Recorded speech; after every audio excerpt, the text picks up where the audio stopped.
இந்த கான்ஃபரன்ஸ்க்கு வந்த எல்லாத்தையுமே இயேசு கிறிஸ்துவின் நாமத்தினால நாங்க வரவேற்கிறோம். அ ஒரு ஆராதனை மூலமா இந்த கான்ஃபரன்ஸ்க்குள்ள நம்ம கடந்து போலாம். எல்லாருக்கும் தெரிஞ்ச பாட்டு தான்.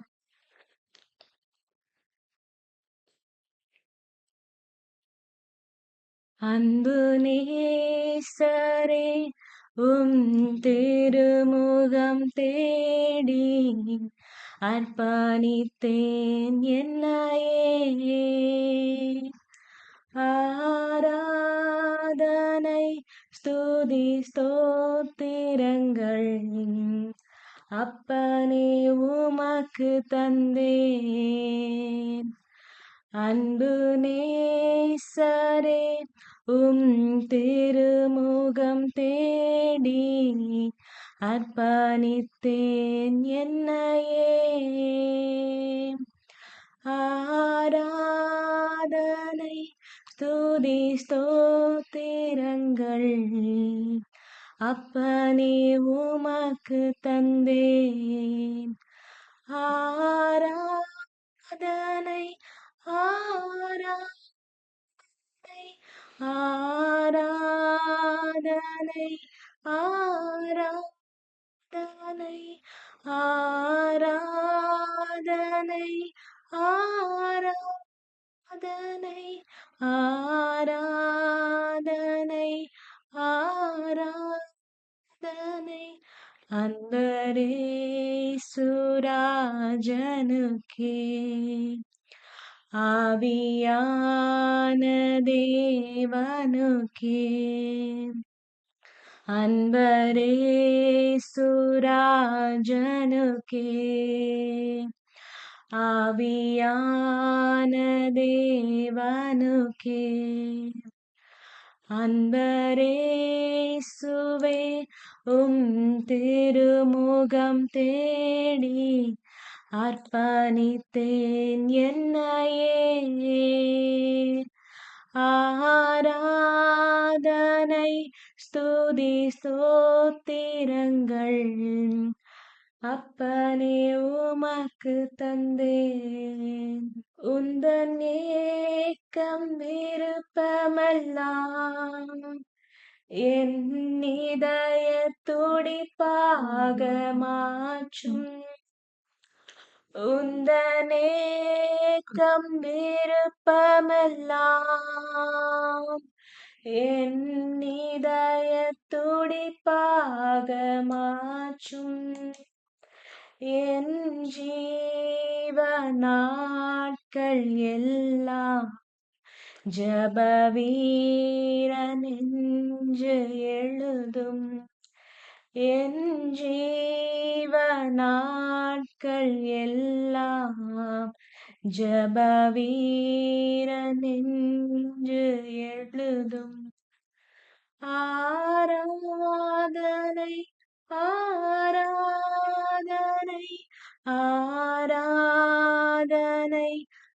ஆராதனை ஆராதனை ஆராதனை ஆராதனை ஆராதனை அன்பரே சுராஜனுக்கே. ஆவியான தேவனுக்கே. அன்பரே சுராஜனுக்கே. ஆவியான தேவனுக்கே. அந்தரேசுவே திருமுகம் தேடி அர்ப்பணித்தேன் என்னையே. ஆராதனை ஸ்துதி ஸ்தோத்திரங்கள் அப்பனே உமக்கு தந்தேன். ஆராதனை ஸ்துதி ஸ்தோத்திரங்கள் அப்பனே உமக்கு தந்தேன்.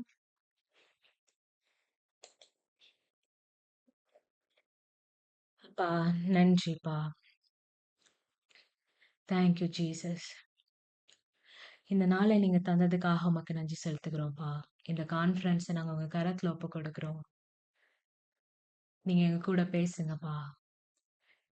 நாங்க என்ன வார்த்தைய நாங்க இந்த நேரத்துல நாங்க கேட்கணும்னு நினைக்கிறோமோ, அந்த வார்த்தைய எங்களுக்கு குடுங்கப்பா.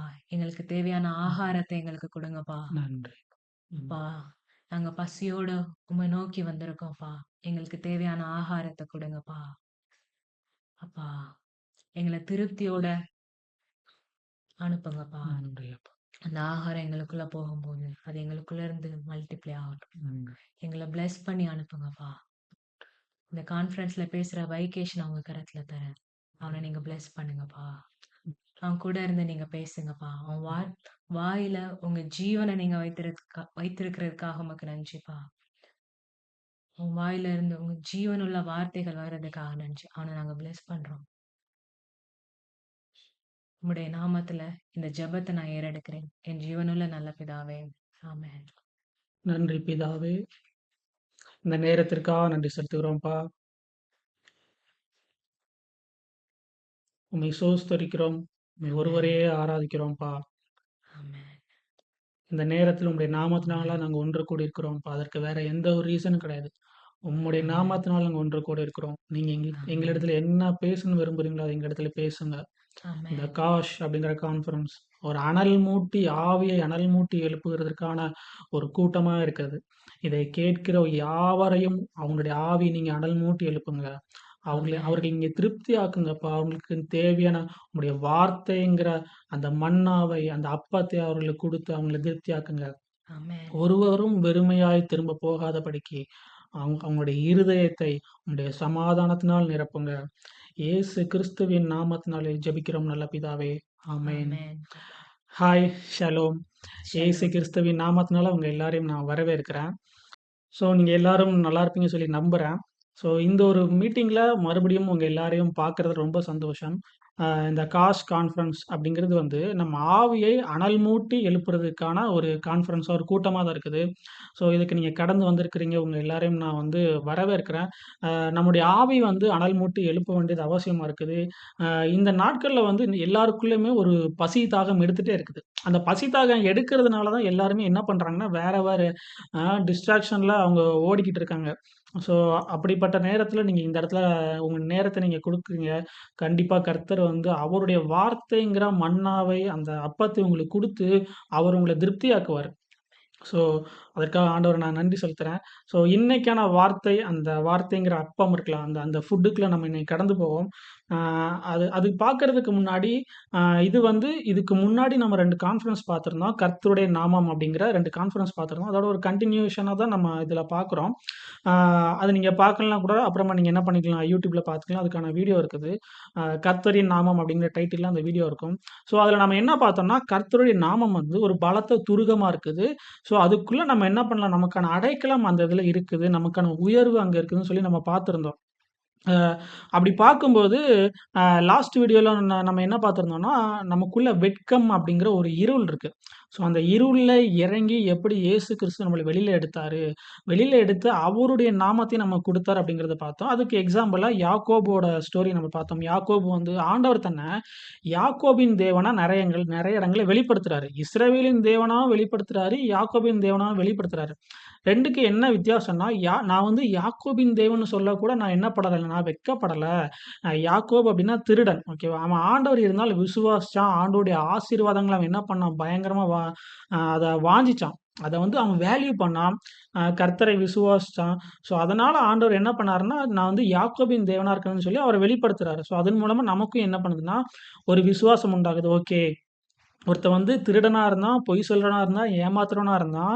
ஒரு எத்தனோட தேவனா அவர் இருக்கிறாரு. ஸோ, அப்ப எனக்கும் அவர் தேவனா தான் இருக்கிறாரு. அவர் என்னையும் மாத்துவாரு. எப்படி யாக்கோப இஸ்ரவேலா மாத்துனாரோ, அதே மாரி நானும் நெறைய நேரங்கள்ல தப்பு பண்றேன். ஸோ, அவர் என்னையும் மன்னிச்சு, என்னையும் அவர் என்ன பண்ணுவாரு, டிரான்ஸ்ஃபர்மேஷன் பண்ணுவாரு. அவர் எனக்கும் தேவனா தான் இருக்கிறாருங்கிறதுக்கான ஒரு ஒரு விசுவாசம் குடுக்குற ஒரு பேர் தான் யாக்கோபின் தேவன். ஸோ, அந்த கர்த்தருடைய நாமம் அப்படிங்கிறதுல ஒரு விஷயம் இருக்குது. ஸோ, அதுல பார்த்தோம்னா, இயேசு வந்து என்ன பண்ணியிருக்கிறாரு, அவருடைய நாமத்த நமக்கு குடுத்திருக்கிறாரு. யெகோவா தேவனா இருந்தவர் பிதாவா என்ன பண்ணாரு, புதிய உடன்படிக்கையில வெளிப்படுறாரு. ஸோ புதிய உடன்படிக்கையில யெகோவா தேவன் வந்து பிதாவாகவும், நம்ம வந்து யாக்கோபு மாதிரி இருந்தாலும், அது நமக்கு இஸ்ரவேலா அதாவது இயேசுவா என்ன பண்ணியிருக்கோம், நமக்கு நம்முடைய நேம் சேஞ்ச் பண்ணப்பட்டிருக்குது. ஸோ நம்முடைய வெட்கத்த என்ன பண்றாரு ஆண்டவர் அந்த இடத்துல களைந்து போட்டார். அத நம்ம போன கான்ஃபரன்ஸ்ல பார்த்தோம். அது ஒரு அதோட ஒரு கன்டினியூவா தான் நம்ம என்ன பண்ண போறோம், இந்த கான்ஃபரன்ஸ்ல பார்க்க போறோம். ஏன் அப்டின்னா, நம்ம அந்த வெட்கம் அப்படிங்கிறத அட்ரஸ் பண்ண வேண்டியது என்னது ரொம்ப அவசியமா இருக்குது. நம்ம ஆதியாகமம் 2வது அதிகாரம் 25வது வசனத்துல நம்ம ஏற்கனவே நம்ம பார்த்தோம். அ ஆதாமும் ஏவாளும் என்ன பண்ணாங்க, அவங்க நிர்வாணிகளா இருந்தும் வெட்கப்படாது இருந்தார்கள். ஸோ அடுத்த சாப்டர்ல என்ன ஆயிட்டுன்னா, அவங்க அந்த ஆண்டவர் சாப்பிடாதன்னு சொன்ன அந்த பழத்த சாப்பிட்டதுனால, நன்மை, தீமை அறிகிற அறிவு அவங்களுக்குள்ள போனதுனால, அவங்க கண்கள் திறக்கப்பட்டு, முதல்ல அவங்க பண்ண காரியம் என்னன்னா, அவங்க நிர்வாணிகளா இருந்து என்ன பண்ட்டாங்க, அத அறிஞ்சுக்கிட்டாங்க. நாங்க நிர்வாணியா இருக்கோன்னு சொல்லிட்டு, அத்தி இலைய வச்சு தங்கள மறைச்சுக்கிறாங்க. ஓகேவா? ஸோ என்ன பண்ணுதுன்னா, முதல்ல ஃபர்ஸ்ட்டு நிர்வாணிகளா இருந்து வெட்கப்படாது இருந்தார்கள். ஸோ அந்த பழம் சாப்பிட்டதோட விளைவு என்னன்னா, வெட்கம் அப்படிங்கிற ஒரு விஷயம் அந்த ஹியூமனிட்டிக்குள்ள வந்துட்டு. ஸோ அதுதான் இன்னைக்கு வந்து நமக்கு நம்ம லைஃப்ல நெறைய பிரச்சனைகளுக்கு ஒரு காரணமா இருக்குது. இந்த ஷேம் அப்படிங்கிற ஒரு நரேட்டிவ் நம்மள குறிச்சு நம்மளே யோசிச்சு, தப்பா நெனச்சு வச்சிருக்கிற அந்த ஷேம் நரேட்டிவ் இருக்கு பாருங்க. அது வந்து நெறைய நேரம் ஆண்டவர்ட்ட இருந்து நம்மள ஒரு பிரிக்கிற காரியமா இருக்குது. அது இல்லன்னா ஆண்டவருக்கும் நமக்கும் ஒரு பேரியர் மாரி நின்னுகிட்டு இருக்கு. அது எல்லாத்தையும் எப்படி இயேசு கிறிஸ்து சிலுவையில வந்து அத டீல் பண்ணாரு அப்படிங்கிறத பத்தி போன கான்ஃபரன்ஸ்ல கொஞ்சம் பார்த்துருந்தோம். ஸோ அது நம்ம வந்து என்ன பண்ணணும், கண்டிப்பா அட்ரஸ் பண்ண வேண்டியது அவசியமா இருக்குது. ஏன் அப்டின்னா, அ பழைய ஏற்பாடுல நம்ம பார்த்தோம்னா, நெறைய நேரம் வந்து அ அவங்க வந்து ரெட் உடுத்திருந்தாங்க. அவங்க சாம்பல்ல உட்கார்ந்திருந்தாங்க. உபவாசம் பண்ணாங்க அப்டிலாம் போட்டிருக்கும்.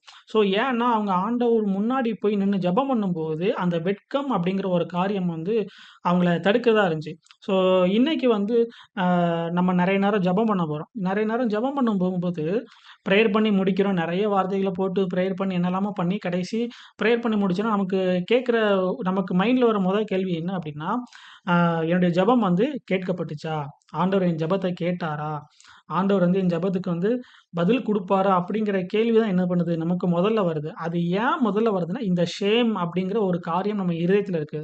ஒரு வெட்கம். ஒரு ஒரு விதமான என்ன பண்ண நமக்குள்ள ஒரு ஒரு கில்ட்டி கான்ஷியஸ குடுக்க பிசாசு அதன் மூலமா தான் என்ன பண்றான், நம்மகிட்ட பேசுறான். ஆண்டவர் என்ன உன் ஜெபத்த கேட்டுருப்பாரா? நீ தான் இந்த இந்த தப்புலாம் நீ பண்ணியிருக்கிய. நீ தான் இவ்வளோ பொய் சொல்லியிருக்கிய. நீ தான் இவ்வளோ ஏமாத்திருக்கிய. நீ இவ்வளோ பாவங்கள் பண்ணியிருக்கிய. எப்படி உன் ஜெபம் கேட்கப்படும்னு அந்த வெட்கத்தின் மூலமா தான் என்ன பண்றான், பிசாசு நம்மகிட்ட வாரான். ஸோ நம்ம இந்த மாதிரி தான் இன்னைக்கு நெறைய காரியங்கள் உலகத்துல என்ன பண்ணிட்டு இருக்கு, நடந்துட்டு இருக்குது. இன்னைக்கு ஒரு அட்வர்டைஸ்மென்ட் நம்ம பார்க்குறோம்னா, நம்மள ஒரு மாரி பயமுறுத்துற மாதிரி, நம்மளுக்கு ஒரு வெட்கத்த உண்டாக்குற மாரி ஒரு காரியங்கள வச்சு தான் அந்த அட்வர்டைஸ்மென்ட் வருது. நீங்க கருப்பா இருக்கீங்களா? அப்ப என்ன பண்ணுங்க, இந்த ஃபேர்னஸ் கிரீம் போடுங்க. ஸோ அந்த வெட்கம் ஒரு நம்மளுடைய நம்ம அந்த அழகு சம்மந்தப்பட்ட ஒரு விஷயத்த, ஒரு வெட்கத்த தூண்டி அவங்க என்ன பண்றாங்க, ப்ராடக்ட் விக்கிறாங்க. ஸோ அதே மாரி இப்போ நெறைய நேரம் நம்ம பார்த்தோம்னா, போர்டு வச்சிருப்பாங்க. நீங்க வந்து உங்க குடும்பத்துக்காக நீங்க என்ன சேர்த்து வச்சிருக்கிறீங்க? நீங்க திடீர்னு செத்து போயிட்டீங்கன்னா, நீங்க வந்து என்னன்னு உங்க குடும்பத்துக்கு அப்ப என்ன பண்ணுங்க, லைஃப் இன்சூரன்ஸ் பண்ணுங்க. ஸோ ரீசென்ட் டேஸா நான் இந்த மாரி நெறைய காரியங்கள் நான் பார்க்குறேன்.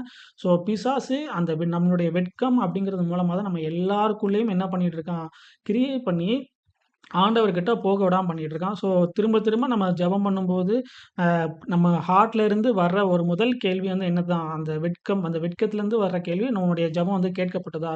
ஸோ அந்த இடத்துல நமக்கு ஒரு அவிசுவாசம் வரும்போதே, அந்த வெட்கத்தின் மூலமா ஒரு அவிசுவாசம் வரும்போதே, அந்த ஜெபத்துக்கான பதில் நம்ம என்ன பண்ண முடியாம போயிரும். நெறைய நேரங்கள்ல ரிசீவ் பண்ண முடியாம போயிருது.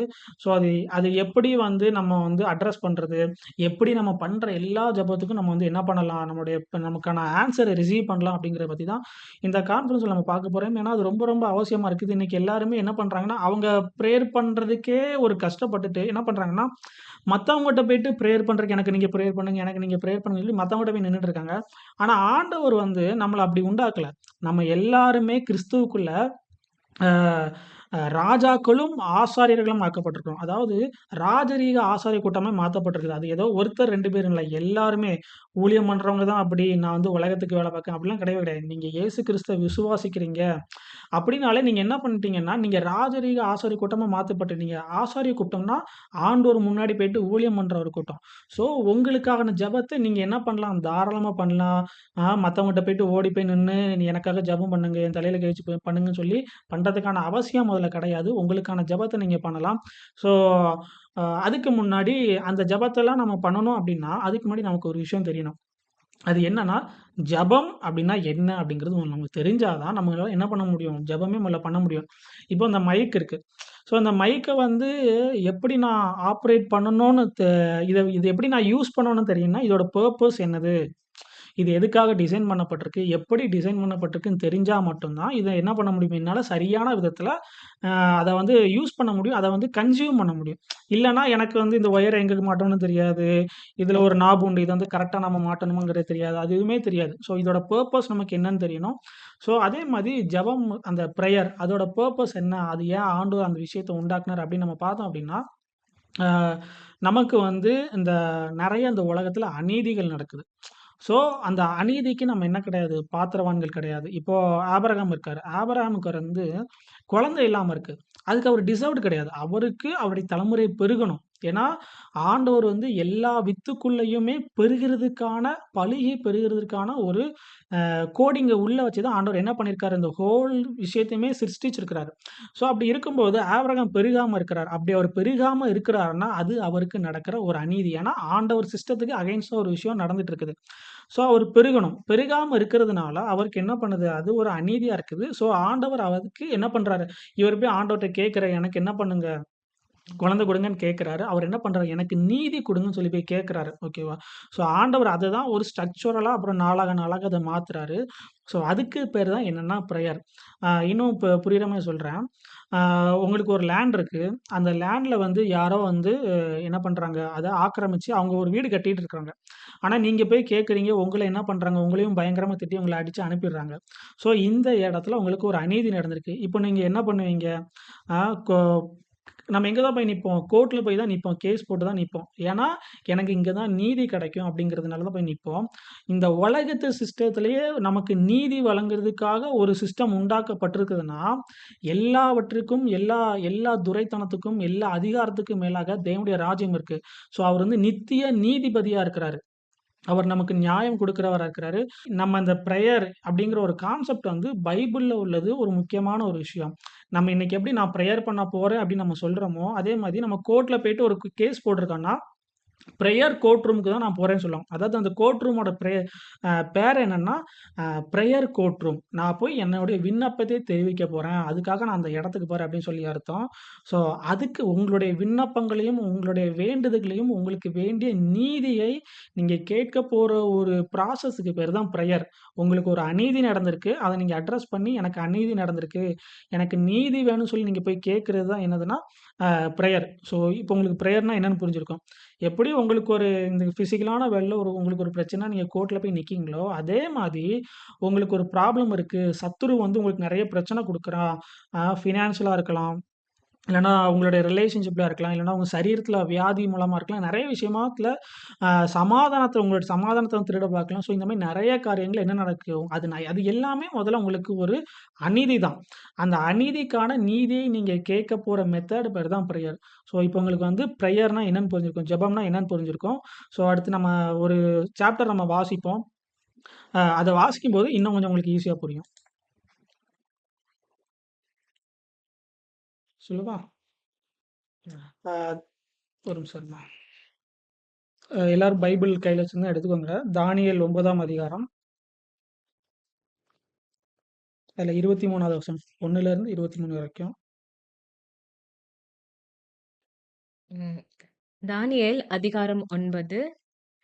கல்தேருடைய ராஜ்யத்தின் மேல் ராஜாவாக்கப்பட்ட மேதிய குலத்தானாகிய அகாஸ்வேரின் புத்திரரான தரியு ராஜ்யபாரம் பண்ணுகிற முதலாம் வருஷத்திலே தானியேலாகிய நான் எருசலேமின் பாழ்கடிப்புகள் நிறைவேறித்தீர 70 வருஷம் செல்லுமென்று கர்த்தர் எரேமியா தீர்க்கதரிசியோடே சொல்லிய வருஷங்களின் தொகையை புஸ்தகங்களால் அறிந்து கொண்டேன். நான் உபவாசம் பண்ணி ரெட்டிலும் சாம்பலிலும் உட்கார்ந்து தேவனாகிய ஆண்டவரை ஜெபத்தினாலும் விண்ணப்பங்களினாலும் தேட என் முகத்தை அவருக்கு நேராக்கி என் தேவனாகிய கர்த்தரை நோக்கி ஜெபம் பண்ணி பாவ அறிக்கை செய்து ஒரு நிமிஷம். ஸோ இதுல என்ன சினாரியோ அப்டின்னா, இஸ்ரவேல் மக்களுடைய பாவங்களும், அக்கிரமங்களும் ரொம்ப பெருகுறதுனால அவங்க என்ன பண்ணிட்டாங்க, ஒரு அடிமைத்தனத்துக்குள்ள போயிட்டாங்க. பாபிலோன் வந்து அவங்கள சிறைபிடிச்சுட்டு போயிட்டாங்க. ஒரு 70 வருஷம் என்ன பண்ணியிருக்கிறாங்க, பாபிலோன்ல அங்க இருக்கிறாங்க. ஸோ அந்த டைம்ல தானியேல் வந்து அவர்ட்ட தான் அந்த ஸ்க்ரோல்ஸ் எல்லாம் இருக்கு. அவர் வந்து படிச்சு அதுக்கு முன்னாடி தெரிஞ்சுக்கிறாரு. எரேமியா புஸ்தகத்துல இருக்குது 70 வருஷம் அவங்க இருப்பாங்கன்னு. ஸோ 70 வருஷம் முடியும்போது இவர் வந்து என்ன பண்றாரு, ரெட்டு உடுத்தி ரெட்டுன்னா ஒரு மாதிரி சணல் நூல்ல த செய்யப்பட்ட ஒரு ட்ரெஸ் மாதிரி அதை போட்டுட்டு சாம்பல்ல உட்காந்து அவர் என்ன பண்றாரு, உபவாசம் பண்ணி ஜெபம் பண்றாரு. நான் சொன்னேன்ல, அந்த வெட்கம் அப்படிங்கிற ஒரு காரியம் வந்து நம்மள ஆண்டவருக்கு முன்னாடி என்ன பண்ண முடியாது, தைரியமா போய் நிக்க விடாது. ஸோ அது என்ன பண்ணும்னா நம்மள அமுக்க ட்ரை பண்ணும். ஸோ அதனால அந்த அந்த காலத்துல என்ன பண்ணாங்கன்னா, ஓகே நான் என்ன பண்றேன், நான் என்ன தாழ்த்திக்கிறேன். என்ன தாழ்த்திக்கிறதுக்காக நான் சில விஷயங்கள் பண்றேன். அது என்னன்னா, நான் வந்து ரொம்ப மோசமான ஒரு ட்ரெஸ் நான் போட்டுக்கிறேன். ரொம்ப லோவான ஒரு ட்ரெஸ் நான் போட்டுக்கிறேன். இருக்கிறதுலே லோவான ட்ரெஸ் போட்டு ஒரு சாம்பல்ல போய் உட்காந்து உபவாசம் பண்ணி நான் என்ன பண்றேன், என்ன நான் தாழ்த்திக்கிட்டு நான் ஆண்டவர் முன்னாடி போய் நின்னு, என்னுடைய ஜெபத்தை நான் ஏறெடுக்கிறேன்னு சொல்லி, இவர் என்ன பண்றாரு, தானியேல் வந்து ஜெபம் பண்றாரு. ஸோ இந்த மாதிரி தான் அதான் பிசாசு என்ன பண்ணுவான்னா, திரும்ப திரும்ப நம்முடைய கான்ஷியஸ்ல நம்முடைய ஷேம தான் அவன் என்ன பண்ணுவான், தூண்டுவான். நம்ம பண்ண பாவத்தெல்லாம் ஞாபகப்படுத்துவான். ஸோ அந்த விஷயத்த அவங்க வந்து என்ன பண்ணணும், அத வந்து அத கான்ஷியஸ்லேருந்து எடுத்து போட, இல்ல நான் என்ன தாழ்த்திக்கிறேன் அப்படின்னு பண்றதுக்காக பண்ண சில விஷயங்கள் தான் அது. கன்டின்யூ வாசி. ஆண்டவரே, உம்மில் அன்பு கூர்ந்து உம்முடைய கற்பனைகளை கைக்கொள்கிறவர்களுக்கு உடன்படிக்கையையும் கிருபையையும் காக்கிற மகத்துவமும் பயங்கரமுமான தேவனே, நாங்கள் பாவம் செய்து அக்கிரமக்காரராயிருந்து துன்மார்க்கமாய் நடந்து கலகம் பண்ணி உம்முடைய கற்பனைகளையும் உம்முடைய நியாயங்களையும் விட்டு அகன்று போனோம். உமது நாமத்தினாலே எங்கள் ராஜாக்களோடும் எங்கள் பிரபுக்களோடும் எங்கள் பிதாக்களோடும் தேசத்தினுடைய சகல ஜனங்களோடும் பேசின தீர்க்கதரிசிகளாகிய உம்முடைய ஊழியக்காரருக்கு செவி கொடாமற் போனோம். ஆண்டவரே, நீதி உமக்கே உரியது. உமக்கு விரோதமாக செய்த துரோகத்தின் நிமித்தம் உம்மாலே சமீபமும் தூரமுமான எல்லா தேசங்களிலும் துரத்தப்பட்டிருக்கிற யூத மனுஷரும் எருசலேமின் குடிகளும் சகல இஸ்ரவேலருமாகிய நாங்கள் இந்நாளில் இருக்கிறபடியே வெட்கம் எங்களுக்கே உரியது. ஓகே. நான் சொன்னேன்ல, இவங்க வந்து நெறைய பொல்லாத காரியங்கள்லாம் இவங்களுடைய பிதாக்கள், அந்த இஸ்ரவேல் மக்கள் எல்லாம் பண்ணிட்டாங்க. ஏன்னா, அவங்க ஒரு உடன்படிக்கைக்குள்ள இருக்காங்க. அந்த உடன்படிக்கையை பொறுத்தவரைக்கும், அவங்களுக்கு கொடுக்கப்பட்ட அந்த கற்பனைகளை அவங்க கைக்கொள்ளணும். அந்த கற்பனைகள அவங்க கைக்கொள்ளல, அவங்களுடைய ஆண்டவருடைய தீர்க்கதரிசிகளை மதிக்கல, ஆண்டவர் சொன்ன வார்த்தைகள அவங்க மதிக்காததுனால, அவங்க என்ன பண்ணிட்டாங்க, நெறைய பாவங்கள் பண்ணதுனால இப்படி ஒரு அடிமைத்தனத்துக்குள்ள போயிட்டாங்க. ஸோ, அந்த வெட்கம் என்ன பண்ணுது, இவங்கள ரொம்ப கஷ்டப்படுத்துது. ஸோ, அப்படி ஆண்டவரே நீதி உமக்குரியதுன்னு சொல்லி தானியேல் வந்து அந்த நீதி அப்படிங்கிற ஒரு விஷயத்த அட்ரஸ் பண்ணி, நீங்க சொன்னீங்கல்ல 70 வருஷத்துல இவங்க வெளில வருவாங்கன்னு, இந்த 70 வருஷம் ஆயிட்டு நீதி உமக்குரியதுன்னு சொல்லி அத அட்ரஸ் பண்ணி இத வெளில கொண்டு வராரு. வாசி. ஆண்டவரே, உமக்கு விரோதமாக பாவம் செய்தபடியால் நாங்களும் எங்கள் ராஜாக்களும் எங்கள் பிரபுக்களும் எங்கள் பிதாக்களும் வெட்கத்துக்குரியவர்களானோம். அவருக்கு விரோதமாக நாங்கள் கலகம் பண்ணி அவர் தீர்க்கதரிசிகளாகிய தம்முடைய ஊழியக்காரரை கொண்டு எங்களுக்கு முன்பாக வைத்த அவருடைய நியாய பிரமாணங்களின்படி நடக்கத்தக்கதாக நாங்கள் அவருடைய சத்தத்துக்கு செவி கொடாமற் போனோம். ஆனாலும் எங்கள் தேவனாகிய ஆண்டவரிடத்தில் இரக்கங்களும் மன்னிப்புகளும் உண்டு. இஸ்ரவேலர் எல்லாரும் உமது நியாய பிரமாணத்தை மீறி உமது சத்தத்துக்கு செவி கொடாமற் விலகி போனார்கள். அவருக்கு விரோதமாக பாவம் செய்தோம். ஆகையால் தேவனுடைய தாசனாகிய மோசேயின் நியாய பிரமாண புஸ்தகத்தில் எழுதியிருக்கிற சாபமும் ஆணையாகினையும் எங்கள் மேல் சொரியப்பட்டன. எருசலேமில் சம்பவித்தது போல வானத்தின் கீழ் எங்கும் சம்பவியாதிருக்கிற பெரிய தீங்கை எங்கள் மேல் வர பண்ணினதினால் அவர் எங்களுக்கும் எங்களை நியாயம் தீர்த்த நியாயாதிபதிகளுக்கும் விரோதமாக சொல்லியிருந்த தம்முடைய வார்த்தைகளை நிறைவேற்றினார். மோசேயின் நியாயப்பிரமாண புஸ்தகத்தில் எழுதியிருக்கிறபடியே இந்த தீங்கெல்லாம் எங்கள் மேல் வந்தது. ஆனாலும் நான் எங்கள் அக்கிரமங்களை விட்டு திரும்புகிறதற்கும் உம்முடைய சத்தியத்தை கவனிக்கிறதற்கும் எங்கள் தேவனாகிய கர்த்தரின் முகத்தை நோக்கி கெஞ்சினதில்லை. ஆதலால் கர்த்தர் கவனமாயிருந்து அந்த தீங்கை எங்கள் மேல் வர பண்ணினார். எங்கள் தேவனாகிய கர்த்தர் தாம் செய்து வருகிற தம்முடைய கிரியைகளில் எல்லாம் நீதி உள்ளவர். நாங்களோ அவருடைய சத்தத்திற்கு செவி கொடாமற் போனோம். இப்போதும் உமது ஜனத்தை பலத்த கையினால் எகிப்து தேசத்திலிருந்து புறப்பட பண்ணி இந்நாள் வரைக்கும் இருக்கிறபடி உமக்கு கீர்த்தியை உண்டாக்கின எங்கள் தேவனாகிய ஆண்டவரே, நாங்கள் பாவம் செய்து துன்மார்க்கராய் நடந்தோம். ஆண்டவரே, உம்முடைய சர்வ நீதியின்படியே உமது கோபமும் உக்கிரமும் உம்முடைய பரிசுத்த பர்வதமாகிய எருசலேம் என்னும் உம்முடைய நகரத்தை விட்டு திரும்பும்படி செய்யும். எங்கள் பாவங்களினாலும் உங்கள் பிதாக்களின் அக்கிரமங்களினாலும் எருசலேமும் உம்முடைய ஜனமாகிய நாங்களும் எங்கள் சுற்றுப்புறத்தார் யாவரும் நிந்தையானோம். இப்பொழுதும் எங்கள் தேவனே, நீர் உமது அடியானுடைய விண்ணப்பத்தையும் அவனுடைய கெஞ்சுதலையும் கேட்டு பாழாய் கிடக்கிற உம்முடைய பரிசுத்த ஸ்தலத்தின் மேல் ஆண்டவரின் நிமித்தம் உமது முகத்தை பிரகாசிக்க பண்ணும். என் தேவனே, உம்முடைய செவியை சாய்த்து கேட்டருளும். உம்முடைய கண்களை திறந்து எங்கள் பாலிடங்களையும் உமது நாமம் தரிக்கப்பட்டிருக்கிற நகரத்தையும் பார்த்தருளும். நாங்கள் எங்கள் நீதிகளை அல்ல, உம்முடைய மிகுந்த இரக்கங்களையே நம்பி எங்கள் விண்ணப்பங்களை உமக்கு முன்பாக செலுத்துகிறோம். ஆண்டவரே கேளும், ஆண்டவரே மன்னியும், ஆண்டவரே கவனியும். என் தேவனே, உம்முடைய நிமித்தமாக அதை தாமதியாமல் செய்யும். உம்முடைய நகரத்துக்கும் உம்முடைய ஜனத்துக்கும் உம்முடைய நாமம் தரிக்கப்பட்டிருக்கிறதே என்றேன். இப்படி நான் சொல்லி ஜெபம் பண்ணி என் பாவத்தையும் என் ஜனமாகிய இஸ்ரவேலின் பாவத்தையும் அறிக்கையிட்டு என் தேவனுடைய பரிசுத்த பர்வத்துக்காக என் விண்ணப்பத்தை நான் என் தேவனாகிய கர்த்தருக்கு முன்பாக செலுத்திக் கொண்டிருந்தேன். அப்படி நான் ஜெபம் பண்ணி கொண்டிருக்கும் போதே முதல் தரிசனத்தில் நான் கண்ட புருஷனாகிய காபிரியேல் வேகமாய் பறந்து வந்து அந்திபலியின் நேரமாகிய வேளையிலே என்னை தொட்டான். அவன் எனக்கு தெளிவு உண்டாக்கி என்னோடே பேசி, தானியேலே, உனக்கு அறிவை உணர்த்தும்படி இப்பொழுது புறப்பட்டு வந்தேன். நீ மிகவும் பிரியமானவன். ஆதலால் நீ வேண்டிக் கொள்ளத் தொடங்கின போதே கட்டளை வெளிப்பட்டது.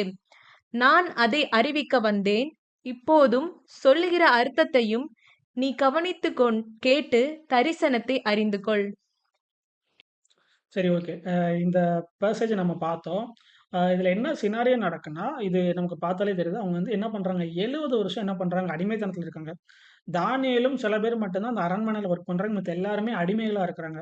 ஸோ அப்படிப்பட்ட சினாரியோல அவங்க என்ன பண்றாங்க, அவங்க திரும்பவும் அவங்களுடைய நகரத்துக்கு, அவங்களுடைய எருசலேமுக்கு அவங்க போகணும்னு சொல்லி ரொம்ப வாஞ்சையோட இருக்கிறாங்க. ஏன்னா ரொம்ப நாள் அவங்க வந்து அடிமைத்தனத்திலேயே அவங்க வாழ்ந்துட்டாங்க. அதே மாதிரி தான் இன்னைக்கு நம்மளும் நெறைய நேரத்துல ஒரு அடிமைத்தனத்துல இல்லன்னா ஒரு ஒரு பாண்டேஜ்ல நம்ம என்ன பண்ணிட்டு இருக்கோம், சிக்கிட்டு இருக்கோம். ஒரு லூப்ல தான் நம்ம வாழ்க்கை வந்து திரும்ப திரும்ப போயிட்டே இருக்குது.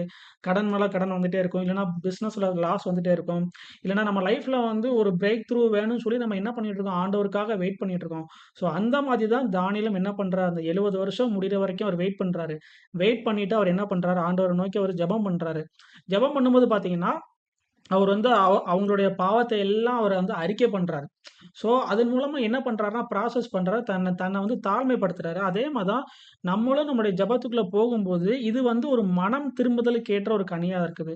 ஸோ முதல் விஷயம் வந்து நம்முடைய பாவத்த வந்து நம்ம என்ன பண்ணணும், அறிக்கை பண்ணணும். அத வந்து உள்ள அடக்கி வச்சுட்டே இருக்கக்கூடாது. அத வச்சு தான் பிசாசு என்ன பண்ணுவான், நம்ம வந்து ஆண்டவரே நான் இந்த விஷயத்த நான் பண்ணிட்டேன். என்ன மன்னிச்சிருங்கன்னு சொல்லி நம்ம கேட்கும்போது மட்டும் தான், அந்த வெட்கம் அப்படிங்கிற ஒரு விஷயம் வந்து முதல்ல நம்மள விட்டு வெளியில போகும். ஸோ அது அது அந்த ஒரு ப்ராசஸ் பேர் தான் என்னது, பாவ அறிக்கை. இல்லன்னா, அத நம்ம வந்து மறைச்சு வச்சுக்கிட்டே இருக்கும்போது, நம்ம அத அறிக்கை பண்ணாம, ஆண்டவருக்கு முன்னாடி போய் அத சொல்லாம, அது வந்து என்னதுன்னா, நம்ம நம்ம வந்து என்ன பண்ணுவோம், அத ஆண்டவர்ட்ட போயிட்டு ஓப்பன் பண்ணுவேன். ஆண்டவரே என்கிட்ட என்ன இருக்கு? இந்த மாதிரி ஒரு பிரச்சனை இருக்குது. நான் இந்த மாதிரி ஒரு விஷயம் நான் பண்ணிட்டு இருக்கேன். இல்லன்னா இந்த மாதிரி ஒரு பாவத்துல இருக்கேன். இல்லன்னா எனக்கு இந்த மாதிரி ஒரு பாண்டேஜ்ல நான் இருக்கிறேன். இல்லன்னா எனக்கு இப்படி ஒரு பிரச்சனை இருக்குன்னு சொல்லும்போது என்ன பண்ணணும், நம்ம ஆண்டவர்ட்ட போயிட்டு நம்ம அத என்ன பண்ணணும், அறிக்கை பண்ணணும். அறிக்கை பண்ணதுக்கப்புறம் அது வந்து ஒரு விண்ணப்பமாவும், ஒரு ஜெபமாவும் நம்ம எடுக்கணும். ஸோ இந்த ஒரு சிஸ்டம், இந்த ஒரு ப்ராசஸ் வந்து ஆண்டவர் என்ன பண்றாரு, நம்ம நீதி கேட்டு பண்ற போகிற ஒரு இடமா அத வச்சிருக்கிறாரு. ஸோ இதுல நம்ம பார்த்தோம் அப்படின்னா, எங்களுடைய நீதி இது நாங்கள் எங்கள் நீதிகளை நாங்கள் எங்கள் நீதிகளை அல்ல, உம்முடைய மிகுந்த இரக்கங்களையே நம்பியே எங்கள் விண்ணப்பங்களை உமக்கு முன்பாக செலுத்துகிறோம். ஸோ இது வந்து நம்மளுடைய சுயநீதி நிமித்தம் நான் இது பண்ணேன், நான் இப்படி பண்ணேன், நான் அப்படி பண்ணேன்னு சொல்லி நம்மளுடைய நீதி நிமித்தம் இல்ல. ஆண்டவருடைய இரக்கம். ஆண்டவர் வந்து நம்மள மன்னிக்கிறவரா இருக்கிறாரு. அவர் நம்மளுடைய வெட்கத்தை நீக்கி போடுறவரா இருக்கிறாரு. அவர் வந்து நம்மள அவருடைய பிள்ளைன்னு சொல்றதுக்கு அவர் என்ன பண்ணல? வெட்கப்படல. நம்ம தான் நெறைய நேரங்கள்ல அந்த பாவம் அப்படிங்கிற ஒரு விஷயம் வெட்கத்தின் மூலமா நம்ம என்ன பண்றோம்? ஆண்டவர விட்டு நம்ம பிரிஞ்சு போறோமே தவிர, எப்படி வந்து ஆதாம் அவன் நிர்வாணியா இருக்கிறதுனால அவன் தான் போய் ஒளிஞ்சுக்கிட்டான். ஆண்டவர் வந்து அவரு தோட்டத்துக்கு வராரு. ஆண்டவர் போய் ஒளிஞ்சுக்கல. ஆதாம் தான் போய் ஒளிஞ்சுக்கிட்டான். அதே மாரி தான் இந்த வெட்கம் அப்படிங்கிற ஒரு காரியம் வந்து எப்பவுமே நம்மள வந்து ஒரு அத்தி இலைய வச்சு நம்மள மறைக்கிற மாதிரி நம்ம மறைச்சுக்கிட்டு, ஆண்டவருடைய பிரசன்னத்த விட்டு நம்ம என்ன பண்ணிட்டு இருக்கோம்? விலகி ஓடிட்டு இருக்கிறோம். ஆனா ஆண்டவர் அத டீல் பண்றதுக்காக தான் என்ன பண்றாரு? இந்த ஜெபம் அப்படிங்கிற ஒரு காரியத்த எடுத்துட்டு வந்தாரு. ஸோ அப்படி நம்ம பார்த்துட்டோம்னா, இந்த பழைய ஏற்பாட்டுல வந்து ஆசாரிப்பு கூடாரம் இருக்கு. அந்த ஆசாரிப்பு கூடாரத்துல அ ஆண்டவருடைய சமூகத்துக்கு ஒருத்தவங்க வராங்க அப்படின்னா, அவங்க என்ன பண்ணுவாங்கன்னா, ஒரு ஆட்டுக்குட்டி எடுத்துட்டு வராங்க. ஒரு பழுதில்லாத ஒரு ஆட்டுக்குட்டிய எடுத்துட்டு வந்து அத பலியிடுவாங்க. அதோட ரத்தத்த வந்து என்ன பண்ணுவாங்க, அத வந்து அந்த ஆட்டுக்குட்டி மேல கைய வச்சு அவங்க பிரேயர் பண்ணுவாங்க. என்னுடைய பாவங்கள் எல்லாம் அதுக்கு போகட்டும். அதோடைய பரிசுத்தத்தெல்லாம் நான் எடுத்துக்கிறேன்னு சொல்லி, அதோட தலையில வந்து கை வச்சு பிரேயர் பண்ணுவாங்க. அப்புறம் பிரதான ஆசிரியர் வந்து என்ன பண்ணுவாரு, அத பலி குடுப்பாரு. ஸோ, அதன் மூலமா அவங்க கான்ஷியஸ் வந்து என்ன ஆயிட்டு கொஞ்சம் ஃப்ரீ ஆன மாரி, ஏதோ ஒரு விஷயம் அவங்கள விட்டு போன ப்ராசஸ் ஆன மாரி அவங்க ஃபீல் பண்ணுவாங்க. ஆனா, அது வந்து வெறும் நார்மலான ஒரு ஆடு தான். ஆனா, நமக்காக இயேசு கிறிஸ்து என்ன பண்ணியிருக்கிறாரு, அவருடைய சொந்த ரத்தத்தையே அவரு குடுத்திருக்கிறாரு. நம்மளுடைய பாவங்கள் மன்னிக்கப்படணும். அந்த கில்ட்டி கான்ஷியஸ் நம்மள விட்டு வெளில போணும். நம்முடைய அந்த வெட்கம் அப்படிங்கிற ஒரு காரியம் வெளில போணுங்கிறதுக்காக தான் இயேசு கிறிஸ்து என்ன பண்ணியிருக்கிறாரு, அவருடைய ரத்தத்த அவர் சிந்தியிருக்கிறாரு. எ பிதா பிதா வந்து ஒரு ரத்தம் கேட்கிற தேவன் அல்ல. அவர் வந்து ரத்தம் குடுத்தா தான் அவன மன்னிப்பேன்னு இல்ல. அவருடைய சொந்த குமாரனே நமக்காக ஒப்பு குடுத்திருக்கிறாரு. ஏன்னா, "நீ என்கிட்ட வா. நான் வந்து என்ன பண்ணல, நான் உன்ன எதுவும் பண்ண மாட்டேன். பயப்படாத" அப்படின்னு சொல்லி அவருடைய அவருடைய ஒரே பேரான குமாரன் நமக்காக குடுத்து, அவர் ரத்தம் சிந்தி அந்த இடத்துலயும் இயேசு கிறிஸ்து என்ன பண்றாரு, அவங்களுக்காக ஜெபம் பண்றாரு. அவங்கள மன்னிக்கிறாரு. ஸோ அது வந்து எத உணர்த்துதுன்னா, நம்ம எப்படிப்பட்ட பாவம் பண்ணியிருந்தாலும், இப்போ ஆ தேவனுடைய குமாரனையே சிலுவையில அடிச்சுட்டாங்க. அத விட பெரிய பாவம் என்ன கிடையாது. உலகத்துல இல்லவே இல்ல. ஆனா அப்படிப்பட்ட பாவத்தையே என்ன பண்றாரு, ஜீசஸ் வந்து மன்னிக்கிறாரு. பிதா கிட்ட இவங்கள மன்னின்னு சொல்லி சொல்றாரு. ஸோ அத விட பெருசா எதுவும் பாவம் பண்ணிற முடியாது. அப்போ என்ன அர்த்தம்னா, நம்ம ஒவ்வொரு வாட்டியும் சிலுவையில் நோக்கி பார்க்கும்போது நமக்கு ஒரு ஹோப் இருக்கு. ஸோ அவர் நமக்காக என்ன பண்ணியிருக்காரு, ரத்தம் சிந்தியிருக்கிறாரு. அந்த ரத்தத்த நமக்கு நம்முடைய கான்ஷியஸ வந்து சுத்திகரிச்சுட்டு, அவருடைய அந்த பிரேயர்க்குள்ள நம்ம என்ன பண்ணணும்? என்டர் ஆகணும். அந்த பிரேயர்ங்கிற கோர்ட் ரூம்க்குள்ள, அந்த பிரசன்ஸ்க்குள்ள நம்ம என்டர் ஆகி ஜெபம் பண்ணும்போது, நம்முடைய ஜெபங்கள் எல்லாம் கண்டிப்பா கேட்கப்படும். நீங்க எந்தெந்த விஷயங்களுக்காக நீங்க ஜெபம் பண்றீங்களோ, அது எல்லாம் கேட்கப்படும். இது எல்லாத்துக்கும் மேல நம்ம ஒரு விஷயம் இதுல என்ன நம்ம பார்க்கணும்னா, இதுல யார் வரா? கேப்ரியல். இதுல வந்து கேப்ரியேல் வராரு. கேப்ரியேல் வந்து அவர் சொல்ற விஷயம் என்னன்னா, "நீ மிகவும் பிரியமானவன். ஆதலால் நீ வேண்டிக்கொள்ள தொடங்கின போதே கட்டளை வெளிப்பட்டதுங்கிறாரு." அவர் என்ன அவர் வந்து நீ வந்து நல்லா ஜெபம் பண்ண, ஆதலால் நீ ஜெபம் பண்ண தொடங்கின போது கட்டளை வெளிப்பட்டதுன்னு அவங்க சொல்லல. "நீ மிகவும் பிரியமானவன்." அந்த ஒரு விஷயத்த நம்ம என்ன பண்ணணும், ரொம்ப ஸ்ட்ராங்கா புரிஞ்சுக்கணும். ஆண்டவர் வந்து நம்மள நேசிக்கிறாரு. அது எல்லாமே தெரியும். ஆனா, ஆ ஆண்டவருக்கு பெர்சனலா நம்மள பிடிக்கும். ஒவ்வொரு தனிப்பட்ட நபரையும் என்ன பண்ணும், ஜீசஸ்க்கு உங்கள தனிப்பட்ட முறையில அவருக்கு உங்கள பிடிக்கும். அவருக்கு நீங்க பிரியமானவர்கள். அந்த கான்ஷியஸ்ல நீங்க இருந்து பிரேயர் பண்ணும்போது, இங்க என்ன பண்ணுதுன்னா, நம்ம பிரேயர் பண்ண உடனேயே கட்டளை வந்து என்ன பண்ணுது, வெளிப்படுத்துது. ஸோ அது வந்து இன்னைக்கு நெறைய காரியங்கள் நம்ம பாவத்துல விழுந்ததுனால, அதுலருந்து என்ன பண்ண முடியும், உடனே அதுக்கு வர்றது கொஞ்சம் கஷ்டமா இருக்கும். ஸோ எப்படி வந்து நான் மிகவும் பிரியமானவன் அப்படிங்கிறத நம்ம புரிஞ்சுக்க முடியும்னா, ஒண்ணே ஒண்ணு தான். நம்ம ஆண்டவருக்குள்ள மனமகிழ்ச்சியா இருக்கும்போது, ஆண்டவர எப்பவுமே துதிச்சு பாடிட்டு இருக்கும்போது மட்டும் தான் இந்த இடத்துக்குள்ள வர முடியும். ஸோ இந்த இடத்துல இருந்து நீங்க பிரேயர் பண்ணும்போது, ஒரு தேங்க்ஃபுல் ஹார்ட்டோட இருந்து நீங்க பிரேயர் பண்ணும்போது தான், நீங்க என்ன பண்ண முடியும், ஆண்டவர்ட்ட இருந்து அந்த பதில ரிசீவ் பண்ண முடியும். நீங்க என்னென்ன காரியங்களுக்கெல்லாம் நீங்க பிரேயர் பண்ணீங்களோ, உங்களுடைய சுகத்துக்கா இருக்கலாம், உங்களுடைய ஃபைனான்சியல் நீடுக்கா இருக்கலாம், உங்க பிசினஸ் குறிச்சா இருக்கலாம், உங்க ரிலேஷன்ஷிப் குறிச்சா இருக்கலாம். நீங்க எந்த விஷயத்துக்கு நீங்க பிரேயர் பண்ணாலும், ஒரு மன மகிழ்ச்சியோட ஒரு ஒரு ஃபுல் ஹார்ட்டடா நீங்க பிரேயர் பண்ணும்போது மட்டும் தான், உங்களுடைய ஜெபத்த நீங்க என்ன பண்ணலாம், ரிசீவ் பண்ணலாம். கண்டிப்பா நீங்க ரிசீவ் பண்ண முடியும். நான் இன்னொரு வசனம் ஒண்ணு வாசிக்கிறேன். சங்கீதம் 37வது அதிகாரம் 4வது வசனம். கர்த்தரிடத்தில் மனமகிழ்ச்சியா இரு. அவர் உன் இருதயத்தின் வேண்டுதல்களை உனக்கு அருளச் செய்வார். அதாவது இருதயத்தின் வேண்டுதல்கள். நீங்க தனிப்பட்ட முறையில போயிட்டு பிரேயர் பண்ணணும்னு கூட அங்க போடல. உங்க இருதயத்துல இருந்து ஒரு விஷயத்த நீங்க வேண்டுதல் பண்ணா கூட அத ஆண்டவர் கேட்பாரு. எப்ப அப்படின்னா, நீங்க கர்த்தரிடத்தில் மனமகிழ்ச்சியா இருக்கும்போது, அந்த கர்த்தரிடத்தில் மனமகிழ்ச்சியா இரு அப்படிங்கிறது வந்து ஒரு கட்டளை. ஸோ, அது அது ஒரு கட்டளையா எடுத்து நீங்க என்ன பண்ணுங்க, உங்க லைஃப்ல ஃபாலோ பண்ணுங்க. தினமும் என்ன பண்ணுங்க, ஆண்டவர நீங்க துதிச்சு பாடிக்கிட்டே இருங்க. நீங்க துதிச்சு பாட, பாட, பாட, பாட அவர குறிச்ச அஃபென்ஸ் எல்லாம் உங்கள விட்டு என்ன பண்ணிரும், வெளிய போயிரும். இப்ப நம்ம பிரெயின் வந்து ஒரே நேரத்துல 2 விதமான எமோஷன்ஸ் வந்து என்ன பண்ணாது, ஹேண்டில் பண்ணாது. ஒண்ணு அஃபென்ஸா இருக்கும். இல்லன்னா தேங்க்ஸ்ஃபுல்லா இருக்கும். ஒரு தேங்க்ஸ்ஃபுல் ஹார்ட்டோட, ஒரு தேங்க்ஸ் கிவிங்கோட இருக்கும். ஸோ, அந்த நம்ம அஃபென்ஸோட இருக்கும்போது தான் ஆண்டவர் குறிச்சு முறுமுறுத்துட்டே இருப்போம். நம்ம ஜெபம் பண்ணும்போது அந்த ஜெபம் கேட்கப்படாது. ஆனா, நீங்க அது இல்லாம நீங்க தேங்க்ஸ் கிவிங்ல இருக்கும்போது, தேங்க்ஸ் கிவிங்ல ஆப்பரேட் ஆகும்போது, நீங்க ஒரு ஜெபம் பண்ணும்போது உடனே உங்களுடைய ஜெபங்கள் கேட்கப்படும். ஸோ, உங்களால ஒரே நேரத்துல 2 விதமான எமோஷன நீங்க என்ன பண்ண முடியாது, கேரி பண்ண முடியாது. நீங்க தேங்க்ஸ் கிவிங்ல இருக்கும்போது, நீங்க என்ன பண்ணுவீங்க, அதிகமா நீங்க பிரைஸ் பண்ணிட்டே இருப்பீங்க. ஸோ, நீங்க அதிகமா பிரைஸ் பண்ண நீங்க கர்த்தரிடத்தில மனமகிழ்ச்சியா இருப்பீங்க. கண்டிப்பா அவர் உங்களுடைய இருதயத்தின் வேண்டுதலை எல்லாம் அவர் வந்து உங்களுக்கு வந்து அவர் குடுப்பாரு. உங்களுடைய ஜெபங்களுக்கான பதில்களை நீங்களே ரிசீவ் பண்ணுவீங்க. நீங்க மத்தவங்கட்ட ஓடி, ஓடி நீங்க என்ன பண்ண வேண்டாம். ஜெபம் ஜெபம் பண்ணணுங்கிறத அவசியம் மத்தவங்கட்ட ஓடி போய் நீங்க ஜெபம் பண்ற அவசியம் இல்ல. உங்களுக்கான ஜெபத்த நீங்க பண்ணிக்கலாம். அ அப்போ எதுக்கு ஆண்டவர் இந்த கம்யூனிட்டி அப்படிங்கிற ஒரு விஷயம் குடுத்தாருன்னா, அவருடைய சித்தத்தை இந்த பூமியில பண்றதுக்காக. இப்போ சபைன்னு ஒரு விஷயம் இருக்கு. இந்த சட்ட சபைன்னு ஒரு விஷயம் இருக்கு. அது வந்து நாட்டுக்கான தேவையான விஷயங்கள பண்றதுக்காக முடிவெடுக்கிற இடம். ஸோ, அதே மாரி தான் ஆண்டவர் என்ன பண்ணியிருக்கிறாரு, அவருடைய கிங்டம்க்குரிய சபைய ம அவருடைய மணவாட்டிங்கிற சபைய குடுத்திருக்கிறாரு. அங்க நம்ம ஐக்கியமா இருந்து இந்த உலகத்துக்கு மக்களுக்கான தேவையான காரியங்கள பண்றதுக்காக தான் அங்க அந்த முடிவெடுக்கிற காரியங்கள் பண்ற இடம் தான் சபை. ஓகேவா? ஸோ, நம்ம கம்யூனிட்டியா இருக்க தான் நம்ம என்ன பண்றோம், எல்லாரும் ஒண்ணு கூடுறோம். ஸோ, உங்களுடைய தனிப்பட்ட வாழ்க்கையோட ஜெபத்த நீங்க வந்து என்ன பண்ணுங்க, அதுல பிராக்டிஸ் பண்ணுங்க. தினமும் ஆண்டவர ஆராதிங்க, துதிச்சு பாடுங்க. கர்த்தர் வந்து உங்களை ஆசீர்வதிப்பார். இந்த இந்த மீட்டிங் வந்து உங்களுக்கு பிரயோஜனமா உள்ளது இருக்கும்னு சொல்லி நான் நெனைக்கிறேன். ஓகே, நம்ம வந்து கம்யூனியன் எடுத்துட்டு இந்த பிரேயர நம்ம முடிச்சுருவோம்.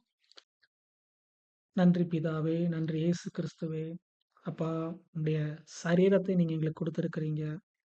இந்த புதிய உடன்படிக்கையின் மூலமா, நீங்களே இந்த அப்பமாய் வந்து, நீங்களே இந்த திராட்சை ரசமே உம்முடைய இரத்தத்தை நீங்க எங்களுக்காக சிந்தி, உம்முடைய நீங்க சிலுவையில பட்ட அந்த ஒவ்வொரு தழும்புகளையும் எங்களுக்கு இந்த புதிய உடன்படிக்கையின் ஒரு அடையாளமாக கொடுத்து, பழைய ஏற்பாடுல விருத்த சேதனம் தான் அடையாளம். ஆனா அந்த புதிய ஏற்பாடுல, புதிய உடன்படிக்கையில உம்முடைய தழும்புகள், அதுதான் எங்களுக்கான அடையாளமா இருக்குது. எங்களுக்கு எப்பல்லாம் ஒரு பிரச்சனை வருதோ, அப்பல்லாம் உம்முடைய தழும்புகளை நோக்கி பார்க்கிறோம்ப்பா. உம்முடைய கரத்துல இருக்கிற அந்த அந்த ஆணி பாய்ந்த கரத்தை நோக்கி நாங்க பார்க்கிறோம் ஆண்டவரே. அது எங்களுக்கான அடையாளம் அது. எங்க உடன்படிக்கைக்கான அடையாளம் அது. அதை நோக்கி நாங்க பார்க்கிறோம். உம்முடைய இரத்தம் எங்கள் இருதயத்தை சுத்திகரிக்கட்டும். இந்த ஜீவ அப்பத்தை உம்முடைய சரீரத்தை நாங்கள் பெற்று நாங்க சாப்பிடுறோம்ப்பா.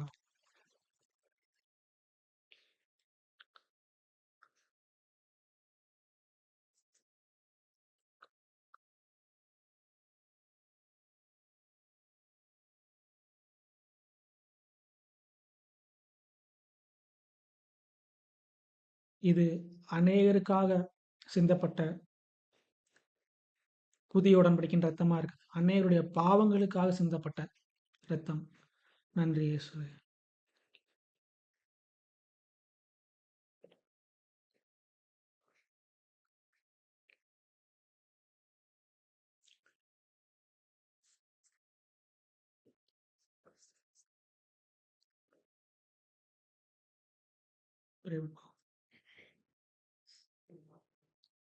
நன்றி பிதாவே.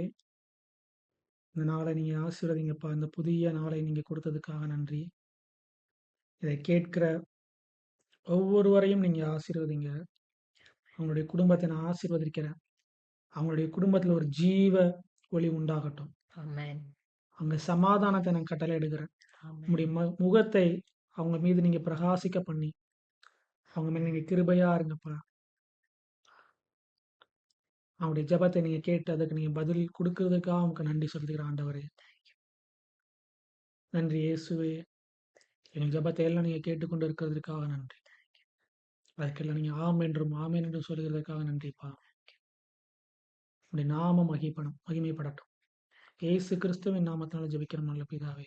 ஆமென். ஆமென். ஷாலோம். ஷாலோம். ஆ இந்த இந்த காஷ் அப்படிங்கிற கான்ஃபரன்ஸ் வந்து வாரம் கூகுள் மீட்ல சனிக்கிழமை ஈவினிங் வந்து 6 to ஒரு 6:45 வரைக்கும் நடக்கு. இந்த வீடியோ வந்து நீங்க யூடியூப்ல பார்க்குறீங்க அப்படின்னா, இந்த இந்த கான்ஃபரன்ஸை நீங்க லைவ்ல அட்டெண்ட் பண்ணணும் அப்படின்னு நீங்க நினைச்சீங்கன்னா, ஸ்க்ரீன்ல தெரியிற இந்த கோட நீங்க யூஸ் பண்ணி நீங்க என்ன பண்ணிக்கலாம், அட்டெண்ட் பண்ணலாம். இதுக்கு வந்து எந்த ஒரு ரிஜிஸ்ட்ரேஷனும் கிடையாது. இது ஃப்ரீ தான். ஸோ வந்து காணிக்கை குறித்து பைபிளில் நிறைய இடங்கள்ல ஆண்டவர் எழுதியிருக்கிறாரு. நம்ம வந்து காணிக்கையை கொடுக்க வேண்டியது அவசியமா இருக்குது. ஏன்னா அது வந்து ஒரு ஜெனராசிட்டியை அது வந்து வெளிப்படுத்துகிற ஒரு காரியமா இருக்குது. ஆண்டவர் நமக்கு கொடுத்த ஒரு காரியத்துல இருந்து நம்ம என்ன பண்றோம், எடுத்து கொடுக்குறோம். அவர் வந்து விதைக்கிறவனுக்கு விதையை கொடுக்கிறவரா இருக்கிறாரு. அந்த விதைகளை எல்லாம் நீங்க ஆண்டவரை நம்பி விசுவாசிச்சு நீங்க அதை விதைக்கும் போது அது என்ன பண்ணும், மல்டிப்ளை ஆகும். ஸோ இந்த ஊழியத்தில் நீங்கள் விதைக்கணும் அப்படின்னு நினச்சிங்கன்னா தாராளமாக நீங்கள் விதைக்கலாம். அதுக்கான டோரை நீங்கள் ஓப்பன் பண்ணுறோம். ஸோ இந்த ஊழியம் இல்லைன்னா நீங்கள் யாருக்கு நீங்கள் கொடுக்கணும்னு நினச்சிங்கன்னா நீங்கள் தாராளமாக நீங்கள் ஆண்டவர் கண்டிப்பாக நீங்கள் அதை கொடுங்க. அது ஆண்டவரை கனப்படுத்துகிற ஒரு காரியமாக இருக்குது. நீங்க எந்த இடத்துல நீங்க ஆண்டவர சந்திக்கிறீங்களோ, அந்த இடத்துல நீங்க ஆண்டவருக்கு கண்டிப்பா குடுங்க. கஷ்டப்பட்டவங்களுக்கு குடுங்க. அ இல்லாதவங்களுக்கும் அதாவது ரொம்ப வறுமையில இருக்கவங்களுக்கும், விதவைகளுக்கும், திக்கற்ற பிள்ளைகளுக்கும் நீங்க செய்யும்போது, கர்த்தர் வந்து அது பயங்கரமா அத கனப்படுத்துறாரு. ஏன்னா, அது அவருக்கே நீங்க செஞ்ச மாரி. ஸோ நீங்க செஞ்ச ஒவ்வொரு விதையும் ஆண்டவர் அதை பெருக பண்ணி நீதியின் விளைச்சலை பார்க்க பண்ணுவாரு. அதுபோக நம்ம வந்து Instagramல இருக்கிறோம். நீங்க வந்து ஏதாவது ப்ரேயர் கான்டாக்ட் நீங்க பண்ணணும்னு நினைச்சீங்கன்னா, நீங்க Instagram மூலமா கான்டாக்ட் பண்ணலாம். ஏன்னா YouTube மூலமா நம்ம என்ன பண்ண முடியாது, பெருசா கான்டாக்ட் பண்ண முடியாது. ஸோ எங்கள நீங்க கான்டாக்ட் பண்ணணும் அப்படின்னு நினைச்சீங்கன்னா, அந்த Instagramல இந்த தெரியிற ஐடி நீங்க யூஸ் பண்ணி நீங்க என்ன பண்ணிக்கலாம், அங்க வந்து எங்க கூட நீங்க கனெக்ட் பண்ணிக்கலாம். ஸோ நம்ம வந்து நெக்ஸ்ட் கான்ஃபரன்ஸ்ல நம்ம மீட் பண்ணுவோம். ஷாலோம். ஷாலோம்.